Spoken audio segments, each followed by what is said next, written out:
यहाँ पर उसका असिस्टेंट आकर उससे पूछता है कि बॉस आपके क्या ऑर्डर है। तो फिर शेन उसे कहता है कि पहला नंबर तो अम्ब्रेला पकड़े रहो क्योंकि मुझे धूप नहीं लगनी चाहिए। दूसरा, तुम ये बताओ कि ये बीज खरीदने की डील फाइनल हो रही है कि नहीं। तो असिस्टेंट कहता है कि डील तो अच्छे से फाइनल हो रही है, लेकिन बॉस मुझे इस जगह के बारे में एक बहुत ही बड़ी स्टोरी पता लगी है कि 3000 साल पहले से इस समंदर में एक ड्रैगन रहता है और वो ड्रैगन बहुत ज्यादा एविल है और रूथलेस है। शेन कहता है कि वो कितना एविल है। तो असिस्टेंट बता रहा होता है कि बॉस वो इतना एविल है कि इनोसेंट लोगों को वो मारता है, एक डीमन की तरह जो कि हजारों सालों में एक बार पैदा होता है।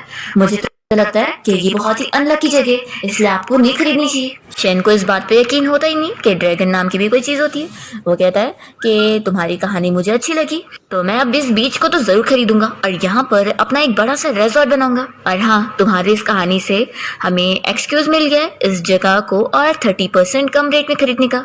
तो चलो जाओ जल्दी से डील फाइनल करो। तो फिर असिस्टेंट काफी शौक होता है और फिर वो अपना काम पे चला जाता है। और शेन तो यहाँ पर सोच रहा होता है कि आखिर इस दुनिया में ड्रैगन कैसे हो सकते हैं, आखिर ऐसी फुल स्टोरी पे कोई बिलीव भी कैसे कर लेता है। और फिर ये सोचकर वो चला जाता है। फिर हम इस पानी में देखते हैं यहाँ पर हमारी फीमेल लीड रहती है जो कि कोई और नहीं वही एविल ड्रैगन है जिसके बारे में असिस्टेंट अभी शेन को बता रहा था। वो 1000 साल से यहाँ पर जंजीर में बंधी हुई होती है और वो सोच रही होती है कि आज उसे फाइनली आज़ादी मिलने वाली है क्योंकि आज फाइनली वो लड़की वहाँ पर आने वाली है जिसकी मदद से वो यहाँ से आज़ाद हो सकेगी क्योंकि उसकी किस्मत भी सेम उसकी तरह है। और फिर यहाँ पर हायू को पता लग जाता है कि वो लड़की यहाँ पर आ गई है। देखते हैं यहाँ पर हायू की तरह दिखने वाली सेम ह्यूमन लड़की को जिसे यहाँ पर उसके अडॉप्टिव पेरेंट्स लेकर आए होते हैं। वो पूछ रही होती है कि आप लोगों ने मुझे यहाँ पर क्यों लेकर आया, आज मेरे रियल पेरेंट्स मुझे पिक करने वाले थे ना। तो फिर ये लोग बताते हैं कि क्योंकि तुम मेंटली बीमार हो इसलिए वो लोग अब तुम्हें लेने नहीं आ रहे और उन्होंने हमें कहा है कि हम तुम्हें यहाँ छोड़ दें। तो वो काफी शौक होती है और कहती है कि मैं तो मेंटली बीमार नहीं हूँ। तो वो लोग बताते हैं कि हमने उन्हें बताया कि तुम मेंटली बीमार हो और हमने तुम्हारी झूठी रिपोर्ट भी बना दी।